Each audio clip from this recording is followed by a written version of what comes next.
Nah, itu dia. Kalau misalnya kita udah tahu sebenarnya penting banget tuh untuk ngejaga dan memberikan keseimbangan antara jiwa dan raga. Sekarang saya mau nanya tentang mie Indonesia mengelola emosi itu sebenarnya seperti apa? Nah, saya mau nanya langsung ke Kak Erol. Kak Erol, ini sebenarnya gimana sih dulu awal mulanya sampai akhirnya terbentuklah komunitas mie Indonesia ini sendiri, Kak? Oke, baik. Mungkin sedikit saya lihat dari pengalaman saya ya. Jadi sebelumnya itu saya pernah menjadi brand ambassador dari salah satu organisasi juga. Dan kebetulan saya aktif, semasa itu saya aktif membagikan konten-konten tentang kesehatan mental, pentingnya kesehatan mental di Instagram saya. Nah, dari situ banyak orang yang request nih, minta untuk coba untuk membangun sebuah komunitas, buat sebuah komunitas. Dan di situ saya mulai tertarik, saya konsultasi dengan mentor saya dulu. Dan mentor setuju dan dia memberikan kebebasan kepada saya. Nah, di situ saya tergerak untuk membangun sebuah komunitas. Dan dibentuklah pada tanggal 30 Juli tahun kemarin 2020 itu dibentuklah di Indonesia ini sebuah komunitas yang fokusnya kepada kesehatan mental dan pengendalian emosi. Oke, berarti udah dari tahun lalu dan berjalan sampai dengan sekarang. Ini sebenarnya kalau apa mie Indonesia ini sendiri base-nya tuh ada di mana sih, Kak? Ini kalian soalnya kan yang satu kayak Kak Anissa ada di Solo, Kak Erol ada di Ambon gitu. Kalian nggak pernah saling ketemu atau ada base-nya sendiri sebenarnya? Enggak pernah, kita nggak pernah ketemu. Biasanya kita kalau ngadain acara, meeting atau diskusi itu lewat Hah? Zoom. Tapi untuk di Indonesia sendiri dia sudah punya 5 regional untuk Sumatera, Oh. Jawa Timur, Jawa Tengah, Jawa Barat, dan Jakarta. Nah, bagi teman-teman semua yang dari daerah tersebut yang saya sebutkan bisa bergabung dengan regionalnya langsung. Tapi kalau untuk di Indonesia yang pusat itu memang tidak punya base. Oke, oke, oke. Nah, ini sendiri tadi kan berdasarkan pengalaman pribadinya Carol gitu. Tapi kalau Carol sendiri gitu, ada nggak sih keresahan tentang kesehatan mental, apalagi Indonesia gitu saat ini gitu sampai akhirnya Carol ngerasa ini emang harus sih, harus bikin sih gitu komunitas ini. Ada nggak, Kak? Ada, tentunya ada. Saya Hmm. melihat dari pandemi tahun lalu ya, dari tahun lalu itu kan pandemi, viral banget saat itu. Dan saya melihat kebanyakan saat itu orang cenderung fokusnya kepada fisik. Takut jangan sampai termakan virus corona gitu, takut fokusnya ke fisik. Tapi mereka mengabaikan nih, ada juga yang sudah tahu bahwa memang mental itu penting diabaikan dan ada juga yang belum tahu sama sekali. Nah dari situ saya mulai tergerak juga, kebetulan ada request dari orang-orang bahwa ingin membangun sebuah komunitas. Dari situ saya terpikirkan untuk membangun di Indonesia ini supaya di mana semua orang disadarkan, diedukasi bahwa memang mental itu juga penting, bukan hanya fisik. Karena kebanyakan orang itu saking fokusnya ke fisik, lupa mental gitu. Sehingga ketika berhadapan dengan sebuah masalah, cenderung dia bingung, ini mau menyelesaikannya masalahnya kayak gimana ya gitu. Apalagi kalau masalahnya sudah semakin besar, sudah sampai titik jenuh, pilihan terakhirnya mungkin bunuh diri, atau ada juga hal-hal lain di luar batas. Gitu. Tapi kalau kita sudah diedukasi tentang pentingnya mental, cara untuk berhadapan dengan masalah, termasuk pengendalian emosi, otomatis kita tahu gitu solusi apa yang harus kita lakukan. Seperti itu. Oke, kalau kayak gitu. Nah, ini kalau sekarang aku mau ke Kak Anissa. Kak Anissa, ini Kak Anissa ini adalah support system. Ini bagian pendengar. Karena berasal dari psikologi juga. Kalau Kak Anissa sendiri, kenapa pada akhirnya tertarik untuk ada di komunitas Mi Indonesia ini, Kak? Oke, jadi kebetulan tadi yang udah disampaikan ya Kak ya. Jadi aku dari psikologi, kemudian oprek dari Mi Indonesia di support system juga berlatar belakang psikologi. Nah, otomatis aku gitu ya sebagai orang yang berlatar belakang psikologi itu kayak ada panggilan kayak gitu. Wah, ini support system Mi Indonesia membutuhkan support system, gimana caranya aku bisa bermanfaat buat orang lain kayak gitu. Nah, kemudian kenapa di Mi Indonesia kayak gitu? Kalau yang aku lihat dari syaratnya, kan ada biasanya ya yang butuh berapa bulan kayak gitu ya untuk menjadi relawannya kayak gitu. Nah, kalau dari ini Indonesia sendiri itu nggak terlalu banyak ya kayak gitu, jadi cukup 1 bulan. Jika memang nanti mau ditambah masanya boleh, jika memang mau sudah pun juga nggak apa-apa. Nah, kemudian Errol juga kemarin menyampaikan kalau semisal kayak gitu ya, ketika ada suatu hal yang perlu dilakuin dulu, yang paling penting gitu, hal utama. Buat akhirnya cut akhirnya dari support system. Kalau membalik lagi juga boleh. Jadi kayak welcome gitu loh ke support system. Jadi menghargai bahwa anak-anak support system itu pernah ada di Indonesia dan ketika ada suatu hal yang mengharuskan keluar, akhirnya keluar kayak gitu, kemudian masuk lagi. Oke, sip. Kalau Kak Anissa sendiri udah berapa lama Kak gabung di Mi Indonesia? Oke, kebetulan banget di sini azan kayak gitu ya Kak. Soalnya kedengeran nggak ya? Iya sih, kedengeran. Ya, jadi aku baru beberapa hari sih di sini kayak gitu Kak. Oke, aku ke Kak Erol aja ya. Terima kasih Anda masih bersama kami dalam program podcast TV Show TV Muhammadiyah Ngobrol Sering Tanpa Boring, cuma di sini tempatnya. Nah, ini pemirsa TV yang baru bergabung, hari ini kita ngobrolin apa sih? Jadi hari ini kita mau ngobrol tentang mengelola emosi, karena saya sudah berbicara tentang dengan Kak Erol dan juga Kak Anissa. Ini adalah dua orang yang bergabung dalam komunitas namanya Mi Indonesia, komunitas tentang mengelola emosi. Jadi ini tentang kesehatan mental. Penting banget untuk kita pahami, penting banget untuk kita tahu, karena ternyata kalau misalnya kesehatan mental dan kesehatan raganya itu tidak seimbang, bisa bahaya gitu kan. Nah, yang paling penting lagi adalah ternyata memang komunitas ini itu ada berdasarkan keresahan dari foundernya itu sendiri, Kak Erol. Tadi saya sudah nanya tentang dari tahun berapa ini dimulai, kemudian ada berapa support system yang ada, sama Kanisa juga tadi saya sempat ngobrol. Nah, sekarang saya mau ke Kak Erol lagi. Saya mau nanya, Kak Erol, berarti sebenarnya kegiatan yang ada di dalam Mi Indonesia ini sendiri itu apa aja, Kak? Oke, kegiatan kita beragam ya. Banyak sekali kegiatan kita yang sudah dilakukan dari sebelumnya, bukan hanya fokusnya kepada konsultasi dengan support system, ada juga webinar. Nah, sebelumnya kita sudah pernah mengadakan webinar juga tentang mengarahnya tentang psikologis, tentang kesehatan mental. Selain webinar, kita juga pernah mengadakan IG Live, kita pernah mengadakan kampanye. Jadi tergantung dari kebutuhan setiap divisi sebenarnya. Mereka mau buat program ini. Salah satu program juga itu adalah Tetangga Mi Indonesia.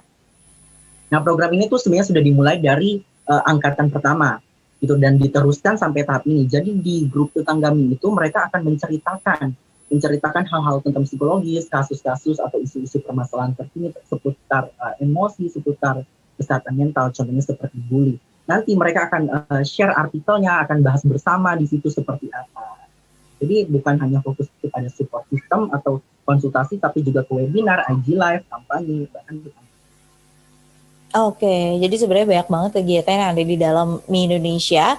Tinggal kalau misalnya pemirsa TV pengen tahu lebih jelas lagi apa, boleh dulu aja pertama kali kepoin dulu aja di Instagramnya itu mi apa ya, mi.idn itu bukan sih? betul. Aku soalnya tadi baru nge-follow, jadi aku agak-agak lupa. Tapi beneran itu isinya tadi di Instagramnya itu seru-seru banget nih. Salah satu yang tadi aku juga belum sempet nanya, itu kalian tuh juga mereferensikan beberapa film tentang kesehatan mental. Itu kenapa sih? Begini, jadi kan kalau dilihat di pandemi ini ya, kadang orang bosan banget ya. Bosan, kadang cuman kuliah, nggak bisa keluar juga. Nggak bisa keluar karena harus di rumah aja, nggak boleh keluar sesuai protokol anjuran pemerintah. Betul. Kadang bosen juga, ini mau bikin apa ya gitu. Nah, daripada bosen nggak produktif, boleh juga sesekali kita seperti yang tadi me time ya, yang dibilang juga oleh Mbak Anissa, kita juga boleh nonton film. Nah, di situ Indonesia merekomendasikan beberapa film yang terkait psikologis juga. Oke. Aku pengen ke Kak Anissa dong, Kak. Iya, Kak. Iya. Oh, ya udah. Ini kayaknya Kak Anissa suaranya masih agak bermasalah sedikit. Jadi aku mau ke Kak Erol lagi aja. Kak Erol, ini selama ini yang Kak Erol sudah jalani gitu dari tahun lalu. Kak Erol itu goals-nya sendiri itu sebenarnya apa sih, Kak? Oke, yang pastinya itu adalah kita ingin menyuarakan, meningkatkan pemahaman masyarakat Indonesia. Itu tujuan utama kita, meningkatkan masyarakat Indonesia bahwa memang mental juga penting, psikologis juga memang penting gitu. Jadi harus diimbangi, bukan hanya fisik, kesehatan fisiknya aja yang diperhatikan, tapi juga mentalnya juga harus diperhatikan, diimbangi. Itu tujuan utamanya kita. Lalu selain itu juga bagaimana mengedukasi mereka supaya bisa meregulasikan emosi mereka agar ketika bertemu dengan permasalahan itu tidak kaget, justru tahu apa yang harus dilakukan seperti itu. Nah, semua hal ini kita lakukan lewat misi kita, yaitu menyuarakan, menyadarkan, dan memberdayakan. Menyuarakan sendiri, kita suarakan tentang kesehatan mental dan regulasi emosi ini lewat postingan-postingan kita di Instagram maupun program-program yang kita buat. Nah, nantinya konten-konten kita maupun program-program yang kita buat ini akan menyadarkan gitu. Jadi siapapun yang mengikuti program kita, yang melihat konten-konten kita, harus disadarkan nih bahwa memang mental itu penting. Oh, memang selain fisik kita juga harus peduli nih, harus melirik akan kesehatan mental kita, seperti itu. Setelah mereka sudah semakin sadar, kita akan berdayakan mereka gitu. Kita akan berdayakan mereka lewat program-program yang mungkin lebih lagi seperti support system gitu. Mereka diberdayakan untuk bercerita, atau di lain sisi mereka juga bisa diberdayakan untuk bergabung sebagai keluarga Indonesia. Oke, Kak, pernah nggak sih Kak ngebayang pada akhirnya Kakak bikin komunitas yang luar biasa kayak sekarang dan berjalannya udah cukup panjang nih Kak? Jadi ini suatu hal yang wow gitu. Dari dulu itu saya cuma bisa berpikir bahwa ya saya bergabung di sebuah komunitas, tapi belum pernah dan mungkin juga nggak bisa untuk membangun sebuah komunitas. Tapi di masa pandemi kemarin dengan request juga dari beberapa orang, saya merasa semakin percaya diri dan peduli akan orang-orang di sekitar saya yang memang butuh diedukasi tentang kesehatan mental. Nah, dari situ saya mulai tergerak gitu. Jadi sebelumnya saya belum kepikiran sih, saya nggak terpikirkan bisa menjadi seorang leader sampai saat ini, bahkan bisa membangun Indonesia sampai di tahap ini, progres ini juga gitu. Oke, kalau misalnya ini Kak Errol sendiri, Kak Errol tuh usia berapa sih sekarang Kak? Kalau boleh tahu Kak? Masih muda. Iya benar, kelihatan nih Kak Errol masih muda. Tapi maksudnya gini, ini tuh salah satu cita-cita dirinya Kak Errol sendiri, atau sebenarnya justru dulu tuh nggak pernah kepikiran gitu Kak bakalan bikin ini sebelum jadi brand ambassador gitu misalnya, atau gimana Kak? Dulu itu nggak kepikiran ya buat bikin sebuah komunitas. Dulu itu masih senang-senang, jadi nggak mau ngurusin ini, nggak mau ngurusin itu, pengennya ya santai-santai aja gitu. Biasalah anak remaja kan biasa sikapnya seperti itu. Nah, tapi setelah bergabung di brand ambassador itu mulai semakin percaya diri gitu, bahwa memang kayaknya aku harus berubah gitu loh, harus lebih peduli akan orang-orang di sekitar, bukan hanya mau duduk-duduk santai aja, harus produktif juga. Nah, dari situ kebetulan di masa pandemi kemarin, daripada santai-santai nggak ada kerjaan, cuman ya sekolah, ya udah deh bangun komunitas gitu. Oke. Nah, kenapa justru yang dipilih adalah komunitas kesehatan mental Kak, dari sekian banyak komunitas baik gitu? Oke, kalau dilihat sih banyak bentukan. Ada yang mau bahas tentang budaya, mau bahas tentang perekonomian, mau bahas tentang kesehatan tapi lebih fokusnya ke fisik. Tapi kenapa sih aku lebih fokusnya kepada mental?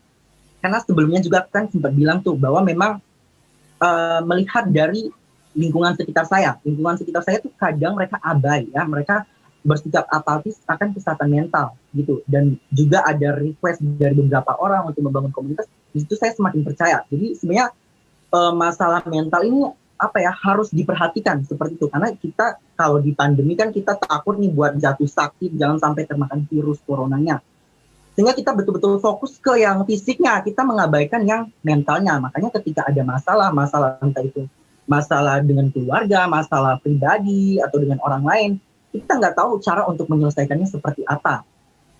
Contoh kecilnya, kayak misalnya kita mau milih jurusan untuk masuk ke sebuah universitas. Kan kadang bingung nih, aduh ini mau pilih apa ya, aku nggak tahu kemampuanku di mana, aku nggak tahu ini mau masuknya kemana, main ikut-ikutan aja gitu. Ini bingung sampai udah deket waktunya, stres, bingung, ngurung diri di kamar, nangis seharian, nggak tahu harus seperti apa gitu. Tapi kalau kita sudah mencoba untuk mengenali diri kita sendiri, kemampuan kita seperti apa, otomatis kedepannya kita juga bisa mempertimbangkan, oh apa yang akan saya lakukan ke depannya, seperti itu. Saya akan menjadi orang seperti apa. Oke, ini emang gimana ya, salah satu harus ada penggagasnya gitu. Kalau misalnya nggak digagas sama anak-anak muda nih kayak Carol, belum tuh kita punya komunitas baik seperti Mi Indonesia nih. Ini nanti saya juga bakalan ngobrol lagi nih sama Kak Anissa. Tapi sepertinya karena memang Kak Anissa tadi kita ada sedikit masalah dengan suara, jadi kita akan ngobrol lagi di segmen berikutnya. Saya juga soalnya penasaran nih sama Kak Anissa. Kak Anissa itu kan udah ada beberapa hari di komunitas Mi Indonesia. Yang paling kerasa sama Kak Anissa selama ini ngejalanin Mi Indonesia itu apa? Apalagi kan menghadapi banyak klien yang berbeda-beda permasalahan, itu pasti punya cara mengatasi yang berbeda-beda juga. Untuk itu ini pemirsa TV Muhammadiyah jangan kemana-mana, kita bakalan kembali lagi di segmen 3, tetap di podcast TV Show TV Muhammadiyah, ngobrol sering tanpa boring, cuma di sini tempatnya.